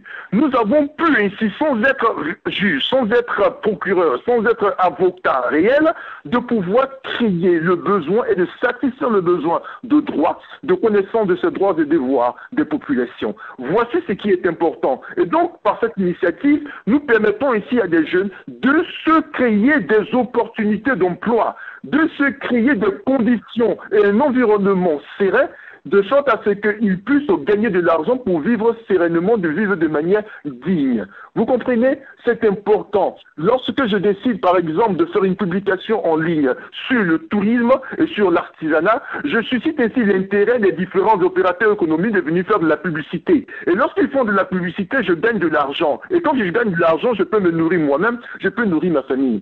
C'est important parce que même si le président Ouattara, au niveau de la Côte d'Ivoire, se bat avec tous les efforts d'efforts pour pouvoir créer de l'emploi, il ne faut pas perdre de vue que le maximum d'emplois qui sera créé provient des différents projets que les jeunes soumettront. Donc leur capacité à inventer ou à réinventer leur métier, leur capacité à pouvoir transcender leur situation actuelle. Et donc, à notre niveau, vous savez, nous nous auto-employons, nous avons le financement et l'aide de personnes, Dieu merci, parce que, comme je vous le disais tantôt, il y a un nouvel ordre mondial. Et le monde aujourd'hui attend à ce que chaque individu soit capable de pouvoir s'élever.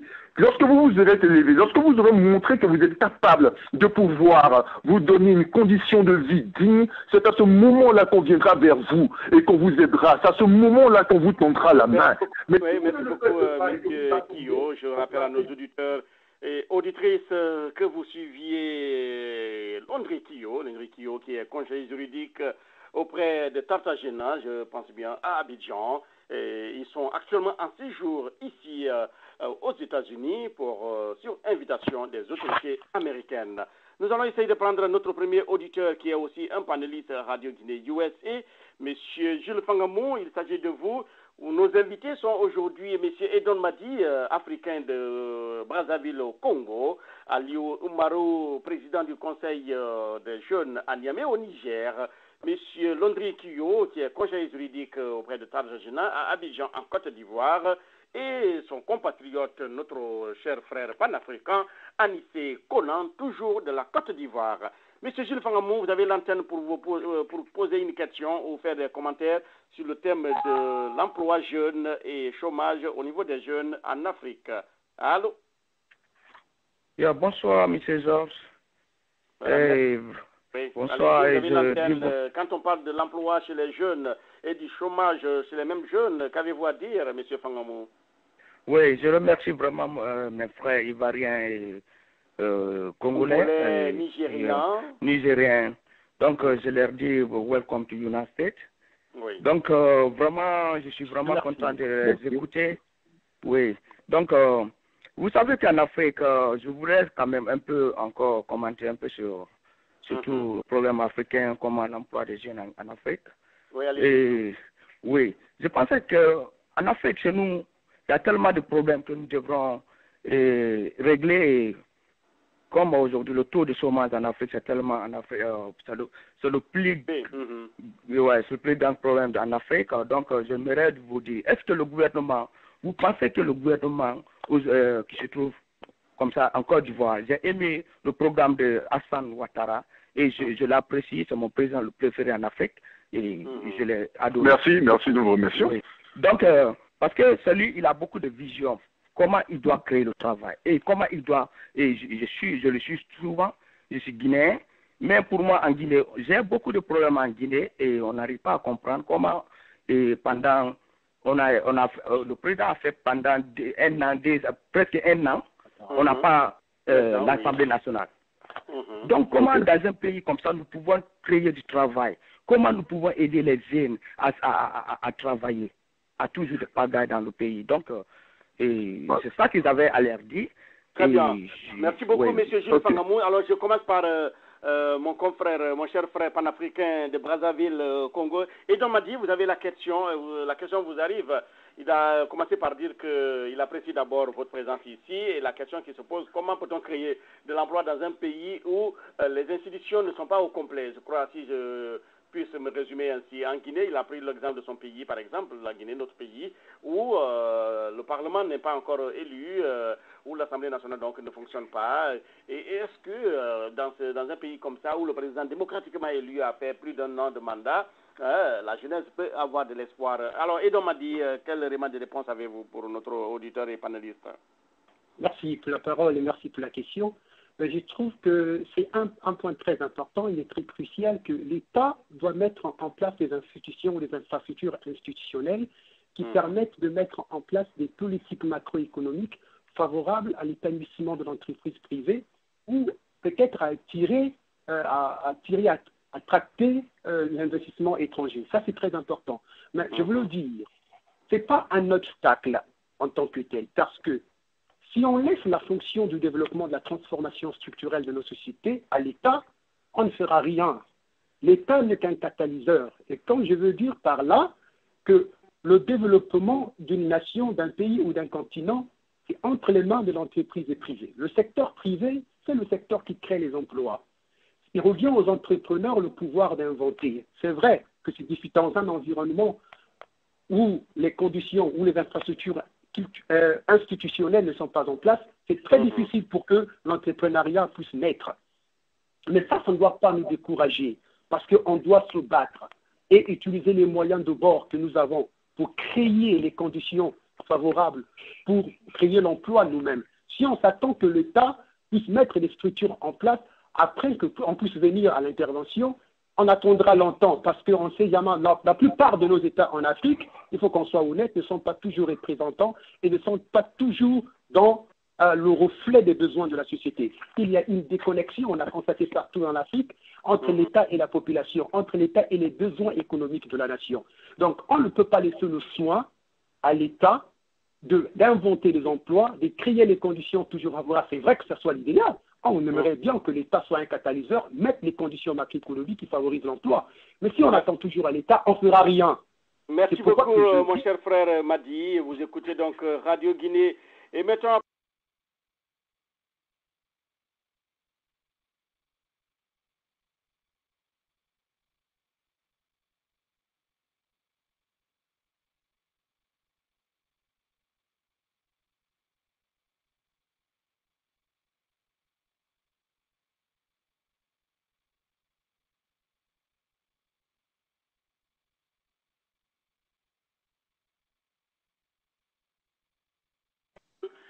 que vous avez laissé en Guinée comme si vous y étiez. Moi, je vis aux États-Unis et j'achète les denrées alimentaires à ma famille tous les mois sur tmarkguinée.com. On y trouve tout, le riz, l'huile, la farine, le sucre, la tomate, le lait, les jus, l'eau minérale et bien d'autres produits. Franchement, cette affaire Tmark, c'est mon affaire.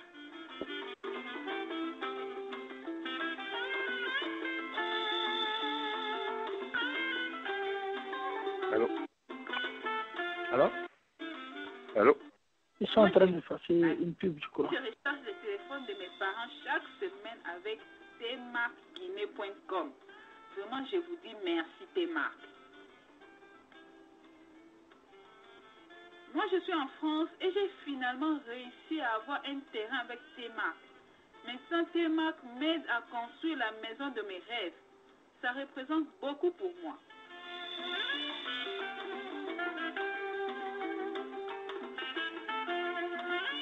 Moi, je vis entre les avions, mais je peux contrôler directement l'évolution de mes chantiers en Guinée avec Tmark.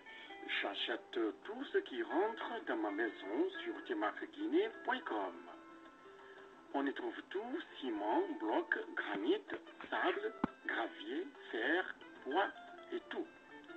Ça me facilite la vie, mais vous n'avez pas idée.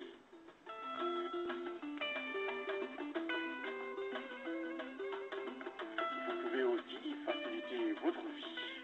Visitez tmarkguinée.com. Tmark, ça s'écrit donc www.tmarkguinee.com. www.tmarkguinée.com. C'est une société qui pousse les limites du possible. C'est un network de possibilités. C'est un réseau de facilités.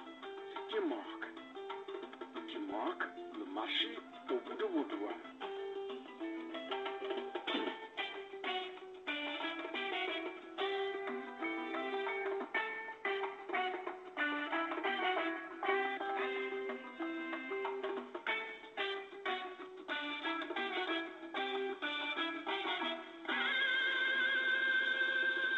au nom de la direction technique, nous nous excusons de ce petit problème technique que vous avez connu au début. C'était une promo pour nos amis et promoteurs, donc partenaires à Radio Guinée USA. Comme vous le savez, l'argent, c'est le nerf de la guerre et il faut nos partenaires qui font la promotion pour soutenir nos émissions. Alors, un petit clin d'œil également à TechnoRepair, TechnoRepair Computer Sales.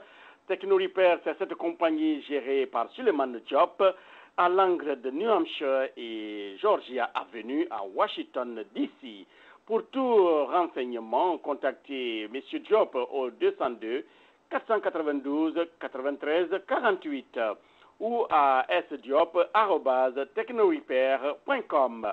Mesdames et messieurs, pour votre information, je vous rappelle que TechnoRepair Computer Sales a offert un ordinateur à la Fondation Batonimba lors du premier dîner gala organisé le samedi dernier à Washington.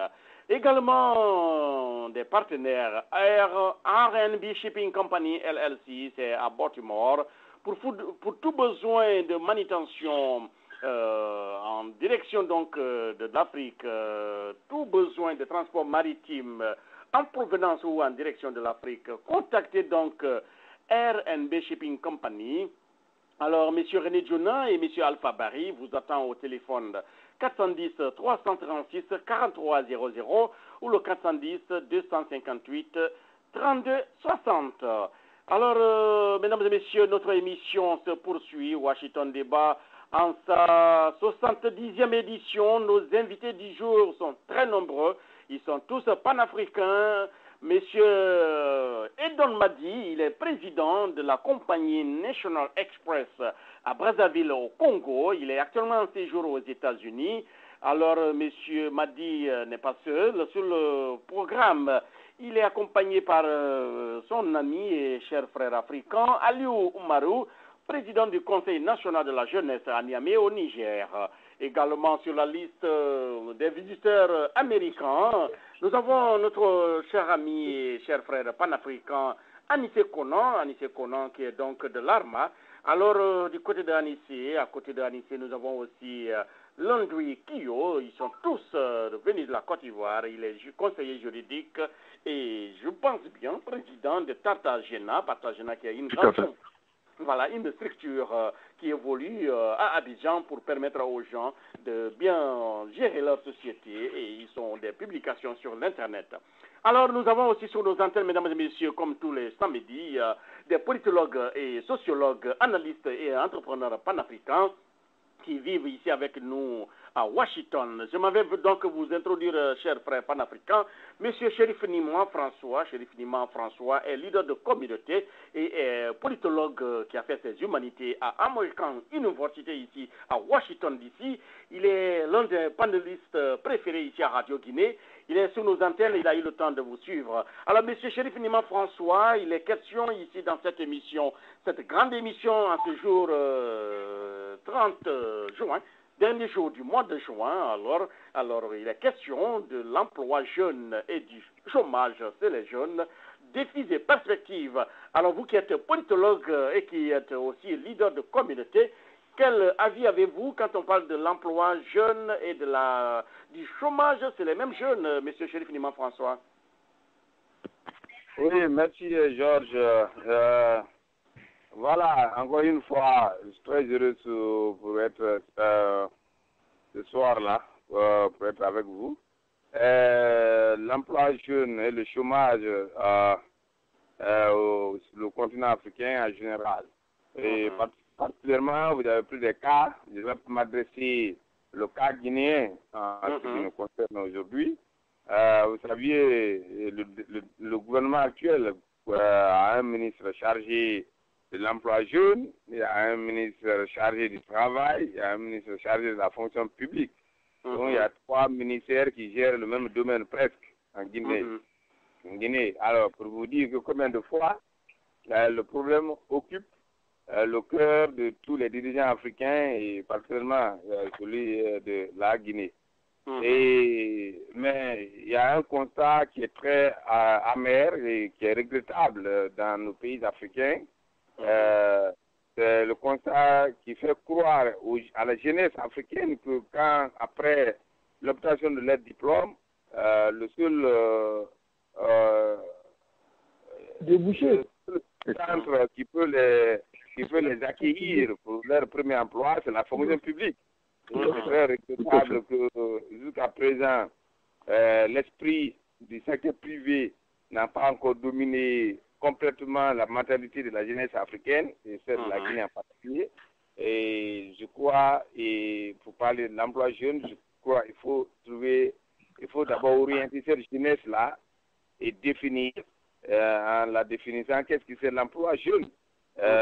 Pour ne pas qu'ils pensent qu'après les écoles professionnelles, après l'obtention des diplômes dans les institutions ou après le passage à l'étranger dans les écoles étrangères, et quand on se retourne au pays, c'est pour attendre que le gouvernement nous offre un emploi. Pourquoi il faut tourner la page, il faut les faire comprendre qu'il faut qu'eux-mêmes pensent à se prendre en charge de tourner vers le secteur privé, et le secteur privé a été toujours et pour toujours le moteur de développement dans un pays. Et d'ailleurs, le secteur privé est toujours celui-là qui paie mieux que les fonctions de l'État. Donc, c'est un premier travail que nous devons faire, définir d'abord ce que c'est l'emploi jeune à cette même jeunesse, pour les faire comprendre l'emploi jeune, ce n'est pas aller travailler à la fonction publique, et le gouvernement ne peut pas être le seul employeur, et la jeunesse a créé son propre emploi. Et dès que dès que la définition est comprise par cette même jeune, alors il appartient au gouvernement, dans la deuxième phase, de créer des mécanismes et des mesures d'accompagnement qui va aller de la formation à l'éducation, à l'information de cette même l'information dirigée vers cette même jeunesse, qui va dire comment créer son propre entreprise. Et cette fois-ci, quand les mécanismes les ont montrés, ils ont appris comment installer un cybercafé, comment installer un atelier de couture, comment entreprendre comment commencer la culture de 2 hectares, des hectares DVA et autres. Et nous, dès qu'ils vont comprendre les mécanismes, la troisième phase, ce serait de travailler, le gouvernement va travailler en concert pour que les taux préférentiels à les banques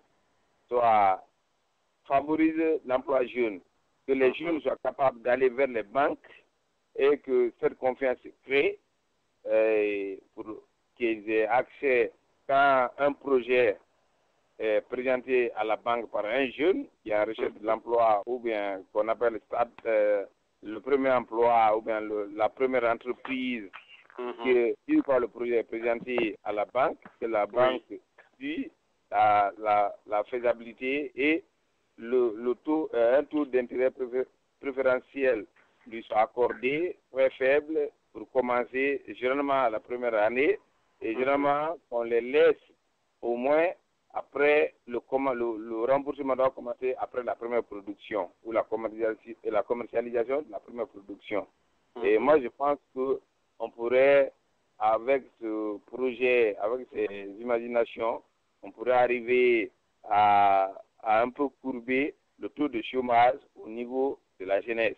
Puisque, comme je disais, le premier point, je pense que c'est le gouvernement qui doit être l'employeur. Et cependant, c'est tout à fait contraire. Il faut qu'on prenne l'exemple des pays émergents, ou les pays qui ont déjà émergé, et les pays développés. Et nous voulons être un pays émergent. Nous sommes un pays sous-développé, on veut être émergent, et c'est la jeunesse qui peut faire de la Guinée un pays émergent. Et c'est la même vérité là qui frappe tous les autres pays africains. Donc la jeunesse peut faire le pays un pays émergent. Merci beaucoup à M. Chérif Inima François, chers invités et panélistes. Je vous rappelle que Chérif Inima François est politologue guinéo-américain, basé dans la région ici. Il vit à Washington, D.C., capitale fédérale des États-Unis. Washington, où il est 16h13, en heure locale, 20h13 à Abidjan. Alors, M. Aliou Oumarou, vous êtes président du Conseil national de la jeunesse. Alors, vous avez suivi l'exposé de notre invité, de ce politologue guinéen. Alors, quelle idée cela vous donne? Est-ce qu'au Niger, les jeunes attendent tout de l'État, ou bien vous, en tant que président du Conseil national de la jeunesse, vous parvenez à sensibiliser les jeunes pour la libre entreprise, le libre entrepreneuriat, par exemple, à Niamey et à Gender, pour ne pas dire à l'intérieur du pays? Oui, justement, j'étais impatient de répondre surtout à la première question posée par le prédécesseur avant le politologue, parce que je pense que le fait que certaines institutions de la République ne soient pas mises en place en Guinée n'est pas une raison pour la jeunesse, n'est pas une raison qui va bloquer la création de l'emploi aux jeunes. Parce que, heureusement que nous sommes dans le pays du président Kennedy, qui demande à son peuple américain de ne pas se demander ce que le pays peut faire pour eux, mais ce qu'eux, ils peuvent faire pour le pays. J'ai voulu lui demander, parce que lui, il est aux États-Unis. Qu'est-ce que lui, il est en train de faire pour la Guinée? Qu'est-ce qu'il est en train d'envisager pour la Guinée? C'est quelque chose que chaque jeune doit se mettre en tête. On doit arrêter, parce que les Africains, on aime trop critiquer. Quand tu travailles bien, on te critique.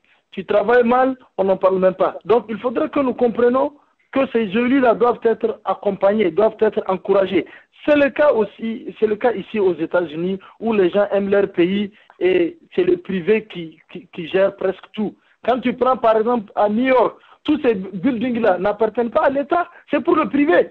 C'est quelque chose que, c'est des modèles que nous devons apprendre. Depuis que moi je suis à la tête du Conseil de la jeunesse, je ne suis jamais sorti à la télé pour dire que nous revendiquons. C'est un mot que je n'ai jamais utilisé. Mais pourtant, quand la jeunesse a un problème, j'arrive à le régler de façon diplomatique. Parce que le fait de toujours dire nous critiquons les sociétés civiles dans les pays occidentaux ne font pas ce que nos sociétés civiles font en Afrique, c'est grave. Donc vraiment, il faut qu'on arrête. Si on veut que nos pays avancent, il faudrait que nous nous levons, que nous nous mettons au travail. Dans aucun pays au monde, seul l'État l'État ne pourra jamais absorber la jeunesse, l'État ne pourra jamais régler les questions de l'emploi de la jeunesse. Donc, l'avis du psychologue guinéen qui dit que le secteur privé devrait être où est le moteur du développement, c'est ça? Oui, tout à fait. Qui dit que l'Assemblée n'a pas été mise en place, que rien ne peut se faire. Je ne suis pas d'accord avec lui. Je ne suis pas d'accord avec lui parce que dans certains pays, ils n'ont même pas d'Assemblée, pourtant les jeunes travaillent.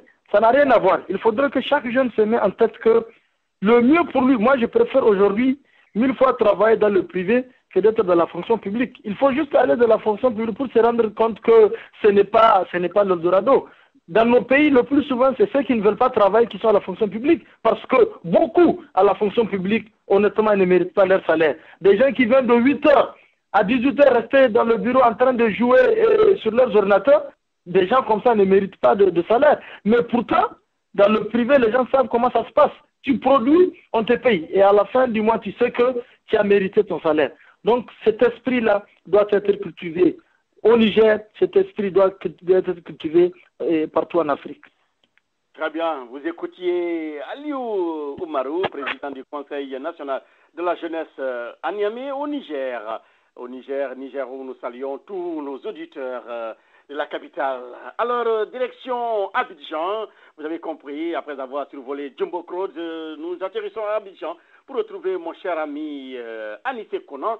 Anissé Konan, vous êtes représentant exécutif de ARMA.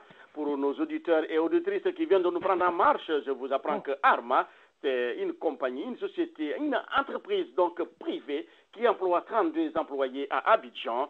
ARMA envisage dans les jours donc à long ou moyen terme de recruter, je crois, de faire une campagne de sensibilisation de 5000 jeunes dans la commune, dans la ville d'Abidjan. ARMA, c'est donc cette société autorité de régulation et de restauration des multiples alimentations. Alors, monsieur Konan, vous avez suivi le politologue guinéen. Vous venez de suivre aussi votre cher frère Aliou Oumarou. Alors, qu'entendez-vous donc après donc l'exposé du politologue guinéen qui dit que le privé est le secteur du développement? Est-ce que cet avis est partagé à Abidjan ou vous avez votre entreprise, votre société qui évolue sur le terrain? Oui, effectivement, cet avis est plus que partagé. Et je comprends maintenant pourquoi est-ce que, vu la variété de personnes et la variété de hameaux desquels nous venons, le gouvernement américain a pu nous rassembler et nous faire venir ici, nous mettre dans un même moule. Parce que mon prédécesseur, je ne le connais ni d'Adam ni d'Ève, mais nous partageons les mêmes points de vue. Effectivement, le secteur privé est le moteur du développement. L'État en tant que tel n'est là que pour fixer les règles, nous donner les grandes lignes pour que nous puissions justement amorcer ce développement-là.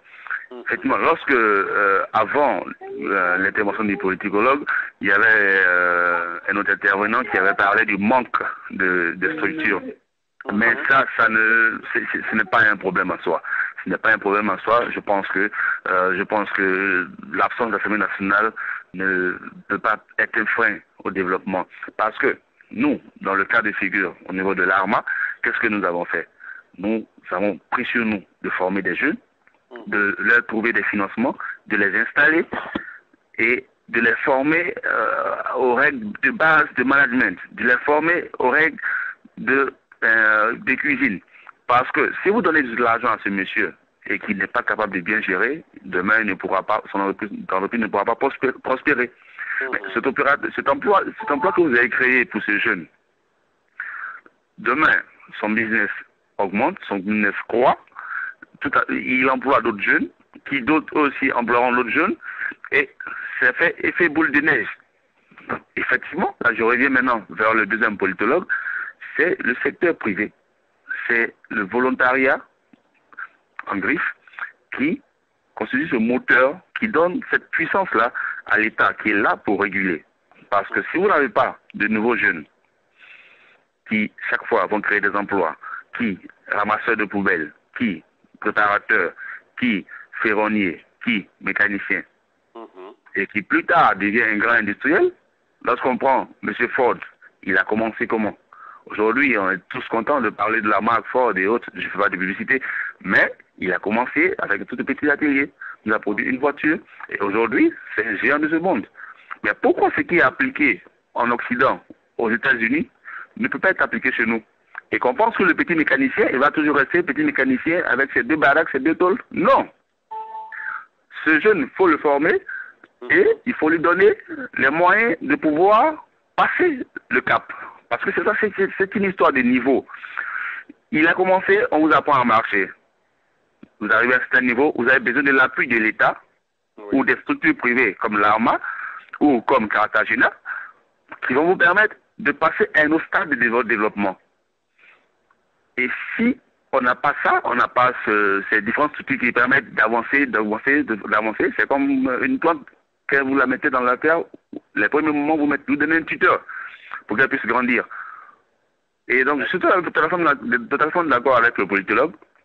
Il faut que le secteur privé soit, organisé, 2, soutenu. Mais nous, cette génération de jeunes Africains qui sont ici à Washington aujourd'hui, n'attendons pas d'abord que l'État nous soutienne avant que nous initions des actions. Non. Nous initions des actions. Et lorsque l'État se rend compte que nous pouvons faire quelque chose, parce que aussi, nous avons un devoir de mettre nos États en confiance. C'est bien beau de venir avec un papier, dire ok, voici, comme mon collègue et frère, j'ai fait Londres, j'ai un diplôme 5 étoiles, je suis venu, bon, voilà. Mais ça, après, ça ne donne pas de résultat. Mais lorsqu'il vous voit, l'État vous voit, vous-même, jeune entrepreneur, vous devez investir corps et âme dans un projet, je vous assure que après ça, je vois très peu d'États. Je sais que nos dirigeants, la nouvelle trempe de dirigeants que nous avons, sont très portés sur ce genre de projet. Je vois très peu d'États qui vont vous accompagner. Donc, à la jeunesse, je dirais, prends-toi d'abord en main, initie quelque chose, et puis, après, l'État va jouer son rôle. Comme on le dit souvent à Abidjan, si ta cloche ne sonne pas, ton heure ne sonne pas, tu arraches toi-même la cloche à Dieu et puis tu sonnes dans ton heure. Super. Merci beaucoup à Anissé Konan, qui est ici un politologue. Alors, nous allons prendre un appel aussi, apparemment de Washington DC. Bon, c'est la règle Radio Guinée USA, vous le savez. Il y a plein d'auditeurs en ligne, il y a certains qui préfèrent écouter. Alors, je rappelle que vous écoutez Radio Guinée USA. Et maintenant, à partir de Washington, thème du jour, la jeunesse africaine et l'emploi jeune. Défis et perspectives. Mes invités, ils sont nombreux, panafricains, et Don Madi, du président fondateur de la compagnie National Express à Brazzaville, au Congo. suivi de Aliou Marou, président du Conseil national de la jeunesse à Niamey au Niger, et de Anissé Konan, qui est le représentant exécutif de ARMA. ARMA, c'est cette autorité de régulation et de restauration de multiples alimentations à Abidjan. Il emploie 32 employés, il a donc créé 32 emplois, pour ne pas dire 1000 emplois, car une seule personne travaille en Afrique et nourrit 1000 bouches. À côté de Anissé Konan, nous avons aussi notre frère et cher frère panafricain Londri Kyo, qui est conseiller juridique et fondateur président de Cartagena, une compagnie qui évolue aussi sur le terrain avec 30 personnes. Alors, mesdames et messieurs, notre émission se poursuit. Je m'en vais donc donner le micro au politologue guinéen, cette fois-ci, de poser une question à nos invités. Monsieur Chérif Nima François, vous avez nos invités. Monsieur Edom Madi, qui est venu du Congo-Brazzaville, à sa compagnie qui emploie 40 personnes. Edom Madi a fait ses humanités en Angleterre. Il est rentré l'année dernière à Brazzaville pour créer cette compagnie qui a suscité un enthousiasme important, sans jamais égaler chez les jeunes. Et il en est de même pour les autres que vous avez suivis. Alors, avez-vous une question pour nos invités, monsieur Chérif Nima François? Oui, d'abord, je suis très heureux que la jeunesse se réveille, mais ce que je voulais dire, d'abord je la félicite, mais ce que je voulais dire, c'est le pas d'évolution est très lent dans nos pays africains. Je vais vous donner un exemple précis. Moi, depuis 1999, et même étant étudiant à Washington, j'avais envoyé de l'argent à mon frère que je l'avais dit de faire le génie civil. Je l'ai ouvert une compagnie, qu'on appelle les sociétés anonymes d'import-export et de construction dans le bâtiment et les ponts et chaussées, les routes. Mon idéal, c'était d'avoir une grande compagnie qui pouvait réaliser des routes au lieu d'attendre que c'est l'Europe qui vient, ou bien les Chinois, ou bien les Brésiliens qui vont venir faire chez nous. Nous allons dans les mêmes écoles, nous avons les mêmes diplômes, nous savons mettre les briques sur les unes sur les autres. La question rapidement, nous sommes pris par le temps, s'il vous plaît. Voilà, ok, donc, pour cela, et depuis 1999 jusqu'à la date d'aujourd'hui, parce que l'État, il n'y a aucun mécanisme de sport. Les banques ne donnent pas. Moi, plusieurs fois, nous avons été à la banque pour demander de crédit, mais comme l'État n'a pas mis un mécanisme de renforcement de la confiance entre le privé et les institutions bancaires privées aussi, donc il n'y a pas ce mécanisme-là qui existe. Donc, c'est vraiment difficile à un jeune qui commence une société aujourd'hui, révolutif par rapport dans les pays développés, que quand tu commences une société aujourd'hui, si tu vas à la banque, si c'est crédible, la banque te donne un crédit avec un taux d'intérêt très faible, surtout quand tu es de la minorité ou quand le secteur va connaître. On étudie en fait, et puis on te donne le crédit. Mais chez nous, jusqu'à présent, beaucoup de sociétés demandent. Beaucoup de jeunes ont des projets, ils vont à la banque pour demander le crédit, mais typiquement, ils ont l'obtention. Et ça développe, ça retarde le développement de notre pays. Et je crois que pour atteindre un taux d'accroissement très rapide, pour résorber l'emploi, pour lutter contre le chômage, je crois qu'il faut changer de politique, il faut aller un peu plus vite avec de nouveaux mécanismes que les États africains. Très bien, merci beaucoup, monsieur Chérif Nima François. Nous allons essayer de voir l'avis de notre cher frère panafricain. Monsieur Londri Kyo, vous êtes conseiller juridique auprès de votre société Cartagena. Oui. À Cartagena, par exemple, vous bénéficiez des largesses de l'État, comme vous venez d'écouter le politologue guinéen, il dit qu'en Guinée, par exemple, il est un peu difficile d'évoluer pour des jeunes quand ils créent des emplois, des compagnies, les premiers pas sont difficiles, il n'y a pas d'aide, il n'y a pas de crédit octroyé. Alors, à Abidjan, comment est-ce que ça se passe pour Cartagena? Bon, au niveau de Cartagena, nous ne bénéficions pas de l'argent de l'État. Je disais tantôt quelque chose de précis et de clair. Tant qu'on ne connaît pas ce monde, tant qu'on ne connaît pas le monde dans lequel on se trouve, il sera très difficile pour nous de mieux y vivre. Aujourd'hui, on fait le comparatif avec les États développés. Mais on fait un comparatif actuel en oubliant qu'avant qu'ils soient à ce niveau-là, ils ont connu le niveau que nous connaissons aujourd'hui. Et ils ont connu une époque où les jeunes n'ont pas eu accès au crédit de manière aussi facile et eux-mêmes ont eu à pouvoir développer, se battre et développer des choses extraordinaires.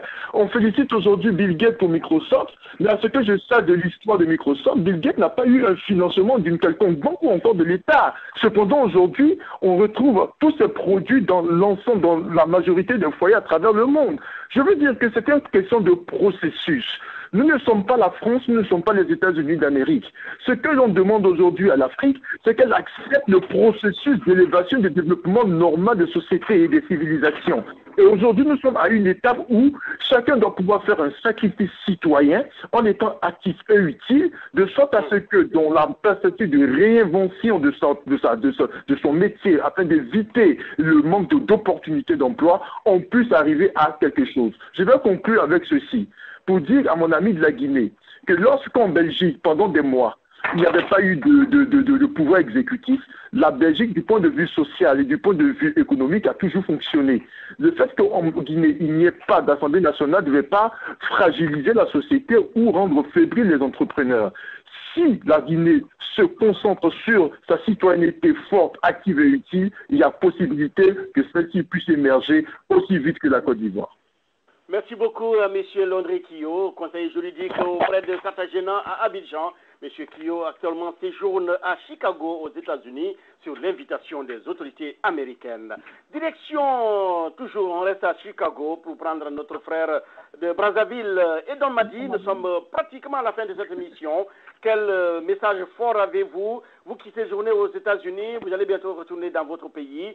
Quel message, quelle expérience enrichissante américaine avez-vous acquise pour, une fois à Brazzaville, porter à la connaissance de National Express et aux 40 employés de votre compagnie pour un meilleur devenir congolais, monsieur Edon Madi?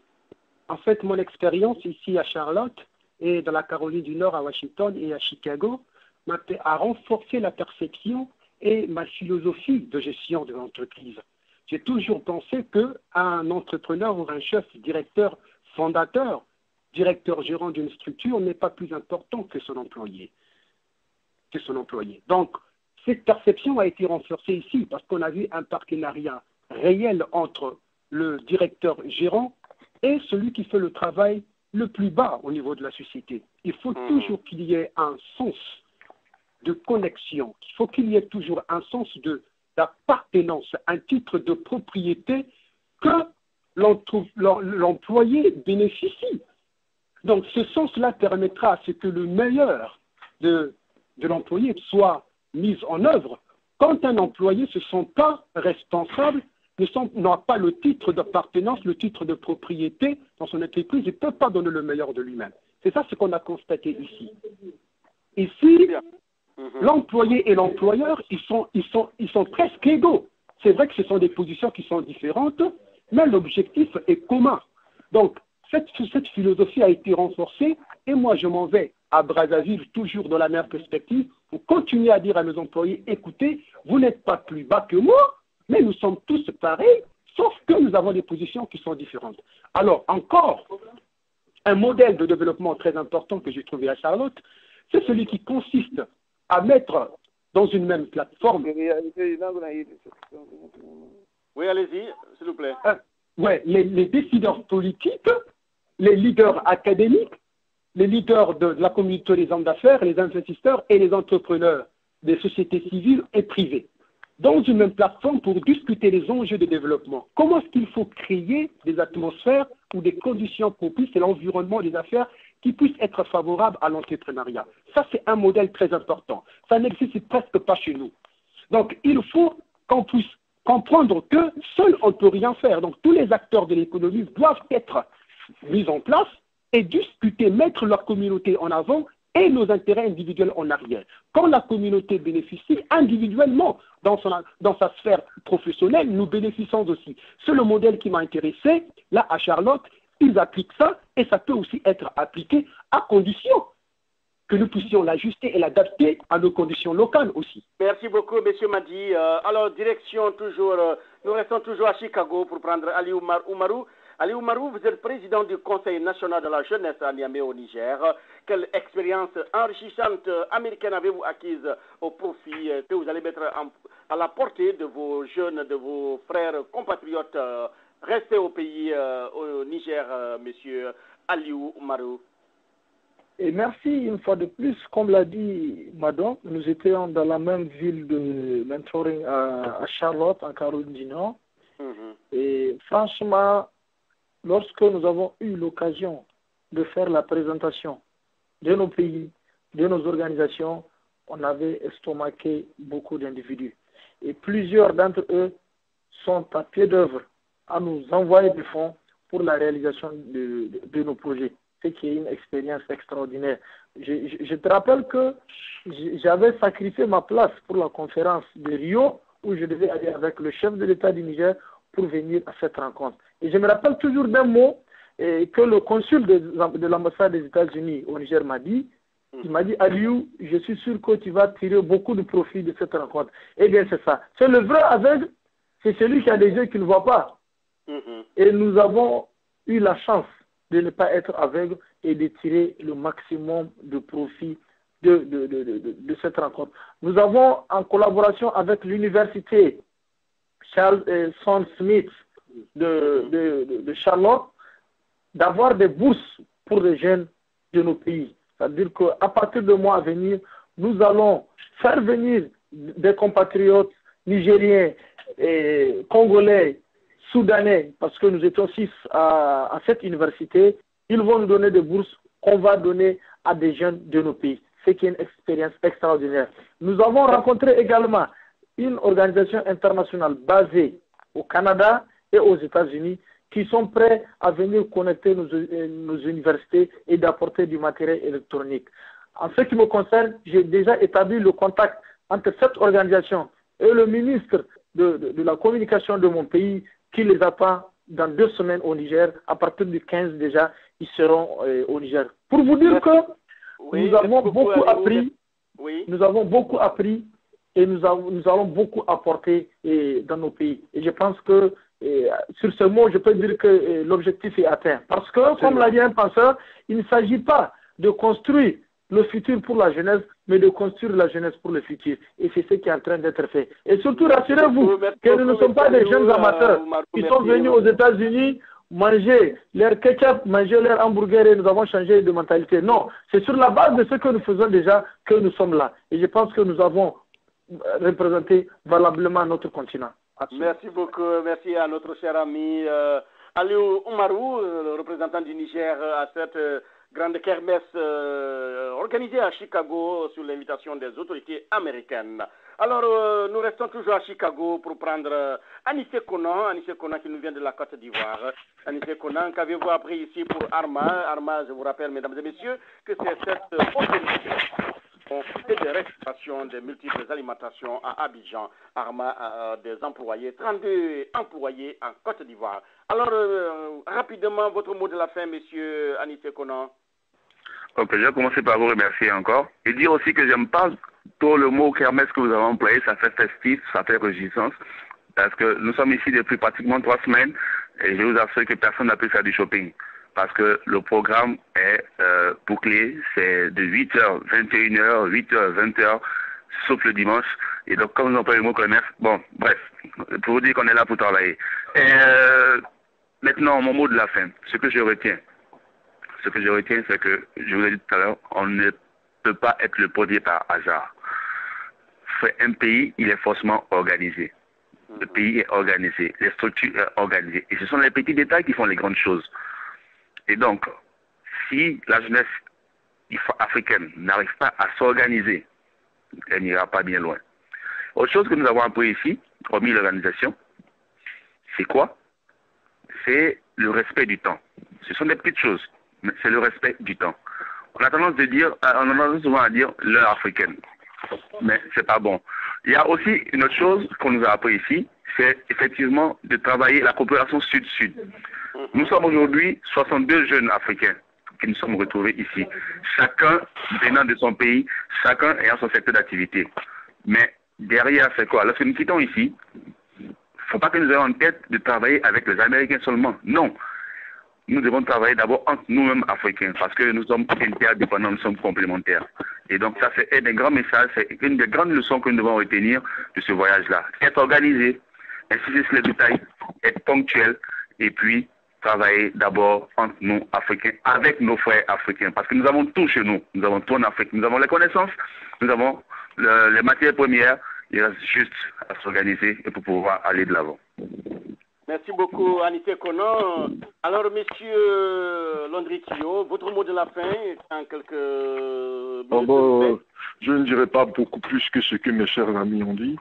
Pour moi, la plus grande leçon que nous avons reçue, c'est celle de savoir que nous sommes capables du meilleur et capables de pouvoir nous découvrir en tant qu'Africains un développement horizontal plutôt que vertical. On ne va pas attendre tout de l'Occident. On a appris par les Américains qu'il y a à Brazzaville, il y a au Niger, il y a en Côte d'Ivoire, il y a au Ghana, des personnes avec lesquelles on peut travailler, développer et produire des choses qu'il faut pour l'Afrique. Merci. Voilà, mesdames et messieurs, ainsi prend fin cette 70e édition de Washington Débat en ce samedi 30 juin, journée ensoleillée.